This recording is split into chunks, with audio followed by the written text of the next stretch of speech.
Mialatsiny indrindra raha tsy afaka nanao vidéo tamin'ny alatsinainy moa satria araka ny fanambarako taminareo dia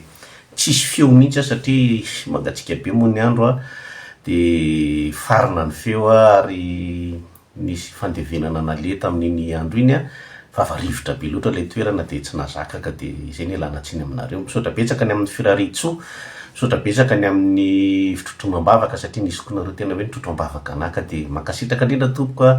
Andriamanitra manakariam-pahasoavana maly fidianareo. Araka ny teniko taminareo moa dia hoe misy vaovao tena lehibe ary tena mampanahy mihitsy, mampanahy saika ny olazaiko tamin'izay niseho tamin'ny alahady sy tamin'ny asabotsy kanefa moa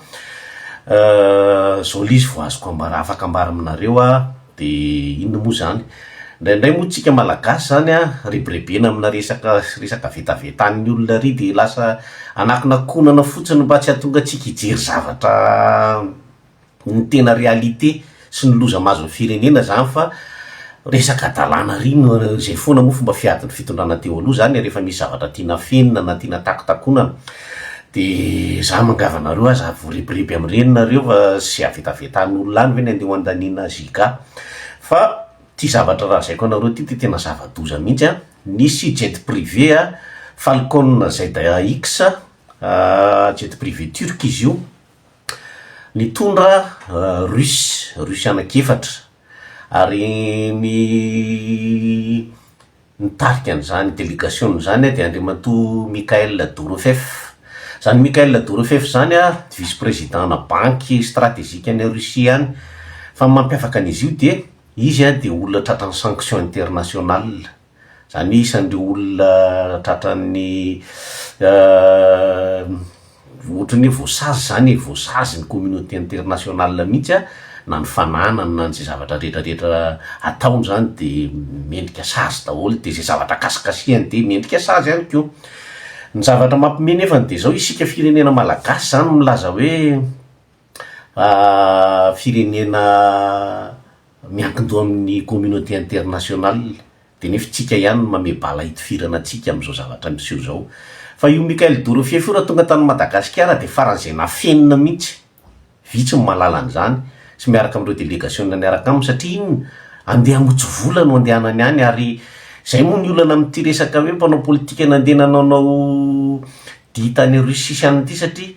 tena efa nisy fifanarahana vita hoe ho atao famitsim-bola Madagasikara ary tena ho atao famitsim-bola Madagasikara ary le famitsim-bola tsy hoe vola ho an'ny vahoaka akory na ho an'ny firenena fa ho an'ny zareo satria kopakisasahany io ka dia any zany anadiovana an'izao volana drogue, vola zavatra maloto rehetrarehetra zao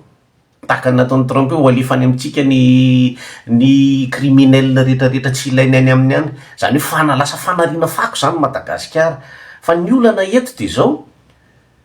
mafia, isan'le hoe mafia enjana be any Russie zany ireo olona ireo satria raha mijery ny anarana ao anatin'ny lizy ianao dia hitanao hoe olona tsy mazavazava daholo le izy dia ny tena mampimehy ary tena mahagaga dia tsisy mpanao gazety milaza an'izany, tsisy miteny an'izany. Za moa saika niteny azy tamin'ny latsinainy fa zao moa izy voalaza fa tsy maninona zany efa voalazako aminareo fa zava-doza reo olona ty fitondrany ity zany tena hoe manao zay farany heriny,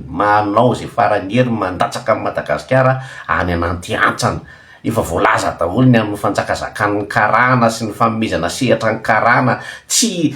hitantsika daholo fa zay olona manotohatra ny karana ny amin'ny tanàna ka nanamana raha tonga dia dakana mbava fotsiny zao no minisitra efa milelaka amin'ny karana daholo zay miseho azy hoe bulldozer sarety 4L efa milelaka amin'ny karana daholo reo mpanao politika milelaka amin'ny karana daholo reo.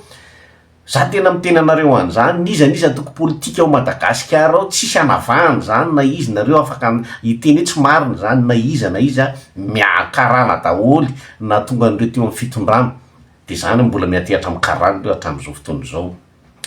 Ny tiako tenenina aminareo dia zao hoe mila olona vaovao mihitsy Madagasikara mila olona vaovao isy ny fanambarana rehefa afaka kelikely afaka andro vitsivitsy eo satria efa miketriketrika an'izany zahay aty na dia niteny anareo ary za tsy manana ambition politika loatra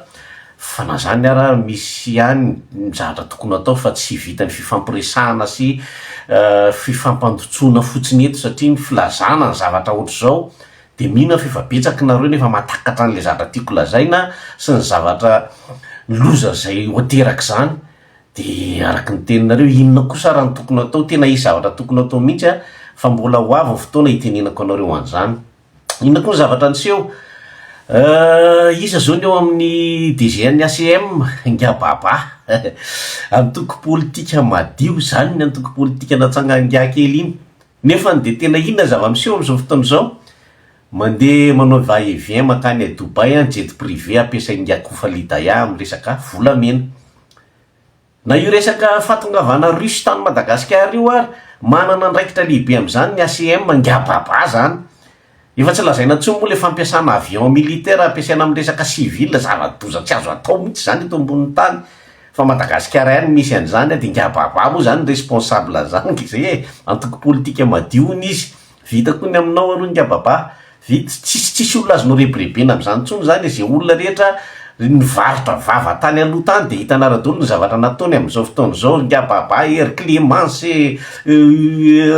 Maître Yantry, efa hitanareo daholo izy am'izao fotoana zao. Ny zavatra ray tiako marihana koa de le teny Ngara Valomanana tam'le resaka momba ny SADC. Hitanareo namariny Ngara Valomanana le niteneniko hoe tsy normal zany fitondrana intérimaire zany, tsisy an'izany raha ny tena marina, tsisy an'izany. Tsy ao anaty constitution zany efa niteneniko anareo, fa ny olona miandraikitra ny intérim tsy tokony andray fanapa-kevitra ninina fa intérim zany mampandeha ny raharaha fotsiny sisany ataony. Fa am'izao fotoana zao mantsy le izy entina fotsiny hoe intérim zay de rehefa tonga amin'ny fotoana de ho avy ny tena tompo-toerana, zay mantsy io zavatra kasaina atao io ary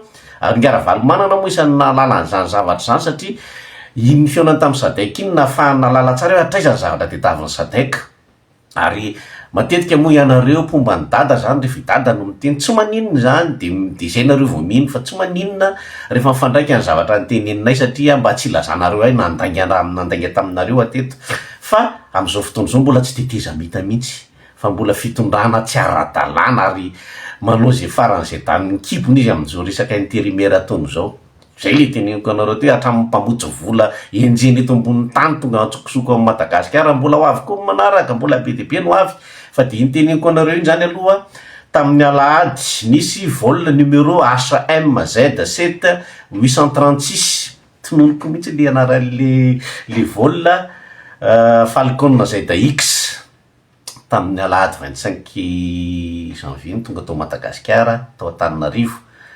Turka anankitelo no nitondra azy ary Rusy anankefatra ny tao anatiny, Rusy mpanao bizina sy mpanadio sy mpamotsy vola daholo ny tonga tany. De anjaranareo am'izay malala iza ny mpanao politika nandeha nakany Russie, de iza ny mpanao politika nandray Rusy tao ta Madagasikara, iza ny napiditra ny Wagner, inona ny anton'izany rehetrarehetra zany. Anjaranareo no mamakafaka tsara hoe ho an'ny tombotsoa amin'ny Madagasikara ve sa ny tombotsoa amin'ny manokana, satria tsisy olona nafatra miaramila efapolo zany hiaro azy fotsiny, tsisy an'izany.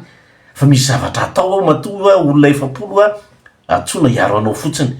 Inona moa vitan'izany tokoa raha ohatra ka tena mitsang mijoro daholo ary tafiky reo, tsy inona ny vitan'izany fa misy tombotsoa manokana narovana atao de Wagner efapolo natsona sy fitaovam-piadiana marobe nampidirina tsokosoko. De miandry indray tsika ny valy teny aloha satria mino fa rehefa manapoaka bombotra zao de zay nareo mpanao gazety va mametraka fanontaniana amin'ny ramika de eo indray zay amaly zay tiano avaly eo aloha fa tsy haiko aloha fa de zay mibomba alefako aminareo androany misy Rusy tonga tao Madagasikara, nisy moa zany filaza azy de zay koa resaka madinidinika moa nisy anniversaire na ministra zay tao de vola tapitrisa maro n'olona nina, olona vao telo volana mahery le olona ministra fa tena nahavita nanao anniversaire faran'izay enjana indrindra tao an-tanàna. Hono ary zalahy indrindrindrindra ho anareo namako aty, ho anareo misy namako ato milelaka amin'ireny ministra, milaka amin'izay ministra zay mihitsy. Tena tsy aleo hoe tonga saina am'izay zao ve le tolona natao taty are, zao ve le tolona ny fanarahana taty. Fa rehefa tonga tany le olona tena hoe tena manipy vola amina miliara any amin'ny tokotany zay tiany anovana azy am'izay. Nisy ny fandehanana tsokosoko tany Maurice, inona ny natao tany, ny revirevy tany, inona ny natao tany, fantatra daholo ny natao tany. Fa de zay ok zay ry zalahy, tena mba aty amin'ny tany civilisé tsika ok ty fanohanana olona tena ambotry fireneny ity fa tena tafahoatra zao zavatra zao tafahoatra zao zavatra zao fa de ny amoteny atsipany amin'ny manam-panahy raha ohatra moa nareo ilelaka ihany tsy manino zany fa mpinamana ko ny be deaibe ny olona iantefany zany teniko zany fa rehefa tsy tonga saina am'izao zavatra zao de tsy tonga tsaina ntsony fa zay